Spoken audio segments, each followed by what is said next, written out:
കൃത്യമായിട്ടും ഇന്നത്തെ ദേവസ്വം ബോർഡിനെതിരായിട്ടുള്ള അതീവ ഗുരുതരമായിട്ടുള്ള ആരോപണമാണ് ഹൈക്കോടതി വിധി വന്നിരിക്കുന്നത്. അതായത് 2019 ഉണ്ണികൃഷ്ണൻ പോറ്റിക്ക് സ്വർണ്ണപ്പാളി നന്നാക്കാൻ കൊടുത്ത് അത് മുഴുവൻ കൊള്ള നടത്തി.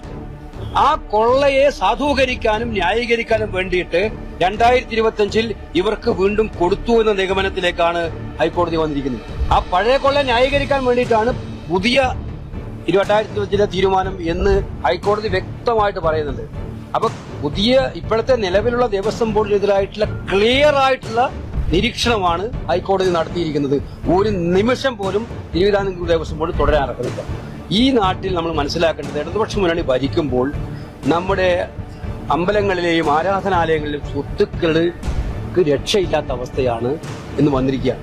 ഇപ്പൊ ഗുരുവായൂരിലത്തെ ഓഡിറ്റ് റിപ്പോർട്ട് വന്നുകൊണ്ടിരിക്കുകയാണ്. പത്തനംതിട്ടയിലൊക്കെ ഇന്നലെയും മിനിഞ്ഞാന്നും വന്നുകൊണ്ടിരിക്കുന്നത്. മലബാറിലെ ദേവസ്വങ്ങളുടെ കാര്യം നിങ്ങൾക്കറിയാം. എന്താ അടിസ്ഥാനപരമായ കാര്യം? ഇത് സ്വത്ത് കക്കുക മാത്രമല്ല, വിശ്വാസത്തെ തകർക്കുകയാണ് ചെയ്യുന്നത്. ഇവർക്ക് വിശ്വാസമില്ലാത്തതുകൊണ്ട് ഈ അമ്പലങ്ങൾക്കൊന്നും പ്രസക്തിയില്ല എന്ന് വരുത്തി തീർക്കാൻ വേണ്ടിയിട്ടുള്ള അമ്പലങ്ങളിലെ സ്വത്തുകൾ കൊള്ളനടത്താനുള്ള കാര്യമാണ് എന്ന് വരുത്തി തീർക്കാൻ. സ്വർണ്ണപ്പാളി എന്ന് പറഞ്ഞ അയ്യപ്പന്റെ സ്വർണ്ണപ്പാളി എന്ന് പറഞ്ഞ കേവലം ഒരു സ്വർണ്ണം കൊണ്ടുണ്ടാക്കിയിട്ടുള്ള പാളി മാത്രമല്ല, അത് വിശ്വാസികളുടെ മനസ്സിൽ വലിയ സ്ഥാനം നേടുന്ന ഒന്നാണ്. അതുപോലെ ഓരോ അമ്പലത്തിലെയും സ്വത്തുക്കൾ അങ്ങനെയാണ്. അപ്പൊ അത് കവർന്നെടുക്കുന്നതിന് മുഴുവൻ ലൈസൻസ് കൊടുക്കുന്ന ഒരു കാലഘട്ടം ഇതുപോലെ വേറെ ഉണ്ടായിട്ടുണ്ട്. അപ്പൊ അത് സത്യത്തിൽ വിശ്വാസത്തിനെതിരായിട്ടുള്ള നടപടി തന്നെയാണ്. ഇന്നത്തെ ഹൈക്കോടതി വിധി വളരെ ഗൗരവതരമായിട്ട്